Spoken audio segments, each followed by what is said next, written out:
Celebraron 100 años de la American Chamber of Commerce de México y ahí empresarios estadounidenses se comprometieron a seguir invirtiendo en nuestro país, sea cual sea el resultado de la negociación del Tratado de Libre Comercio de América del Norte. Bueno, de otros temas vamos a hablar justamente de la relación comercial entre México y Estados Unidos con Frederick García. Él es presidente del Consejo Ejecutivo de Empresas Globales. Frederick, ¿cómo estás? Carlos, muy buenas noches. ¿Cómo Gracias por estás? estar con nosotros. Bien, muchas gracias. ¿Cuál es el estado de las cosas que han cambiado tanto en los últimos meses y la evaluación que hace el Consejo Ejecutivo de Empresas Globales sobre lo que está ocurriendo en México, principalmente, como todos sabemos, en la relación con Estados Unidos y la posible renegociación del Telecán? Mira, en una perspectiva de muy largo plazo para México, el SEG acaba de presentar una Agenda 2030 que trabaja sobre temas de productividad, competitividad, creación de empleo para un México más global, un México más productivo, un México más eficiente.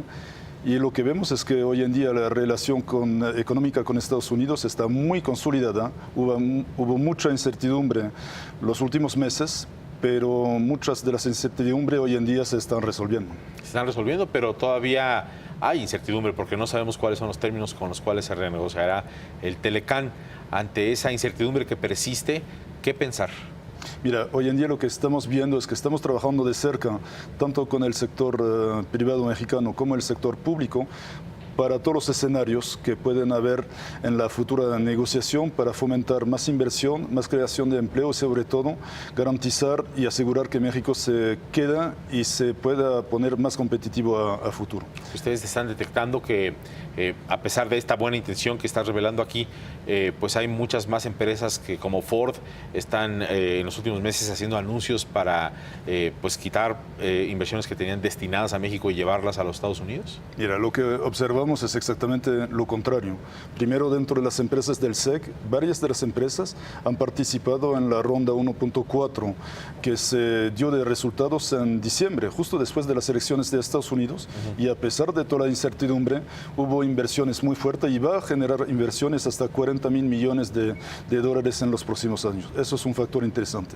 En enero, en el foro de Davos, se anunció en Suiza que México está en el top 10 de las prioridades de los inversionistas internacionales como un lugar de inversión, así que estamos convencidos de que va a haber mucho más inversión en México. Hoy en día todas las empresas que conforman el SEC dicen, estamos en México, producimos en México y seguimos creciendo en México. ¿Ford está en el SEC? No está en el SEC Ford. Ya, entonces no cuenta, digamos, en esto que nos estás diciendo. No hay, tú no lo ves en el grupo de empresas. ¿Cuántas son las que integran el? Somos 50. Somos 50 de todos los sectores. Estamos en el sector agroalimenticio, en el sector aeronáutico, en el sector automotriz, en el sector bancario, en el sector energético, IT. Lo que vemos es un panorama a largo plazo de México sumamente positivo y optimista. Vemos... Pero yo me imagino, perdón que insista, ¿no? Pero al interior, cuando no estás con la prensa ni con los periodistas, alguien por ahí debe levantar la mano y dice, oye, pues yo sí estoy preocupado, no se lo cuentes ahí a los periodistas en las entrevistas, pero alguien debe de pronto decir, ¿sí me preocupa algo? ¿O todo está igual que hace 10 meses antes de la elección? No, preocupados no.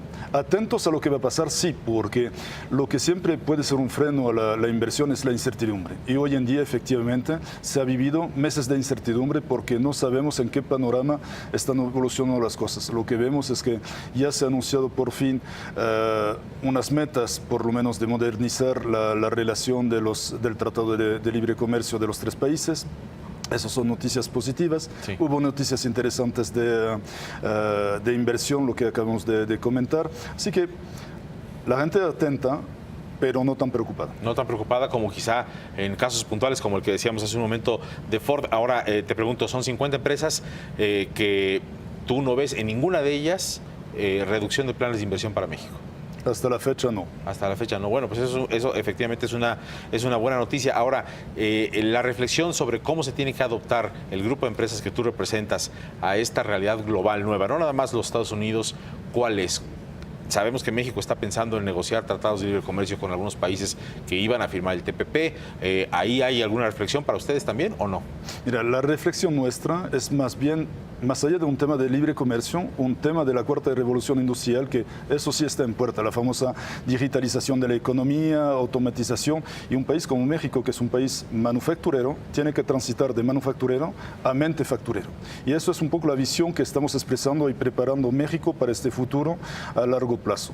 Y en este sentido tenemos una perspectiva para trabajar para que México sea el quinto exportador mundial de aquí a 2030, duplicar la productividad laboral y duplicar el PIB per cápita, lo que es un tema de inclusión social que la propia OCDE recomienda crecimiento con inclusión social. Esas son las perspectivas que como empresas globales vemos hoy en México hacia 2030 y obviamente lo que estamos observando y trabajando de cerca con el sector privado mexicano es estas perspectivas a corto plazo, cierto, con la relación del NAFTA, pero también la relación con Europa. Está a punto de renegociar el tratado con Europa. Está en eso, de hecho. Está en esto. Ya México ha anunciado la voluntad de poder concretarlo en 2017.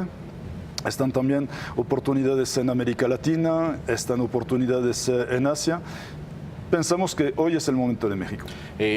¿Ves particular énfasis en alguna industria de todas las que se representan en el grupo? ¿Más oportunidades en algunas, más cautela en otras industrias? Hay muchos, no vemos una más que otra. México hoy en día tiene oportunidades a futuro siempre y cuando se consolide el Estado de Derecho, siempre y cuando se consolida la educación, lo que está pasando, siempre y cuando se consolida las políticas públicas de innovación, y ahí hay muchas oportunidades. Obviamente automotriz va a seguir, pero también lo energético, la industria agroalimenticia, la industria aeronáutica, la industria de servicios financieros. Todos los sectores de la industria que están dentro del SEC están convencidos de que van a seguir creciendo sus actividades en México. Hay algunas personas de la audiencia que quizá no saben bien a bien de qué estamos hablando con el SEC. ¿Podrías dar algunos ejemplos de empresas que lo integran? Por supuesto. El SEC agrupa 50 CEOs de empresas globales. Aquí representamos el 10% del PIB de México, 40% de la inversión extranjera directa en el país, unos 2 millones de empleos, 11% de exportaciones. Y si empiezo a hablar de unas, las que no voy a mencionar se van a quejar, así sí, que es cierto, pero lo que le recomiendo a los auditores, tenemos un sitio web www.ceeg.mx,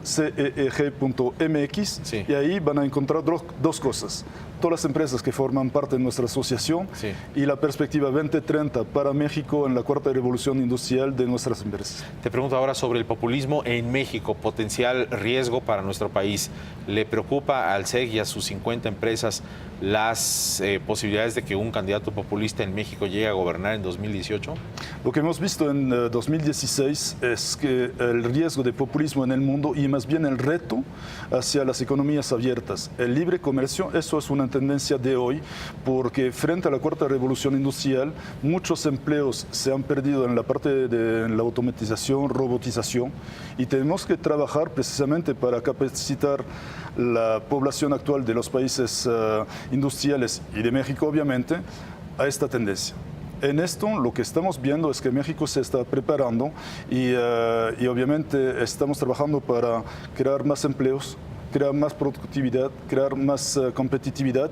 Bueno, y el debate interno de México seguirá su curso como en todos los demás países. ¿No te preocupa, digamos, que llegue un candidato populista a gobernar este país? Todavía queda tiempo antes de saber qué va a pasar en el 18. Qué bueno que seas muy optimista. Muchas gracias, Frederic.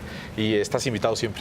Gracias, Carlos. Gracias, muy buenas noches. Gracias. Vamos a ver el tuit visual del día de hoy.